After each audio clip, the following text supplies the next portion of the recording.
In this guide, I'm going to show you how you can get the nothing like a quick dip highlight reel here in Pokemon Pokopia. Before we do get into this guide though, make sure to like the video and subscribe to the channel with all notifications on. It really does help with the channel and it lets us know that you want more content like this. We'd greatly appreciate it. And if at any point throughout this guide you had any questions, ask them down in the comment section below and we could help you out further. I'm going to be doing my best to reply to every single comment down there.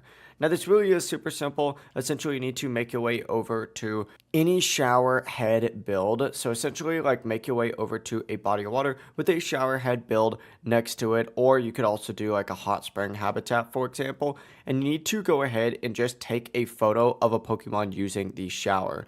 I know it's a little creepy. I'm not sure why that's what we're doing here. But to do this, essentially go ahead and walk up to the shower head, wait for someone to start taking a shower, hit the little pause button, go to camera, whip it out, and of course start taking pictures of the Pokemons while they're taking a shower in order to get the nothing like a quick dip highlight reel. If you guys had any questions about this entire process, ask them down in the comment section below and we can help you out further. I'm going to be doing my best to reply to every single comment down there. Before you do leave this guide, make sure to like the video and subscribe to the channel with all notifications on. It really does help us out. Let us know that you want more content like this. We'd greatly appreciate it. Have a great rest of your day though. Peace.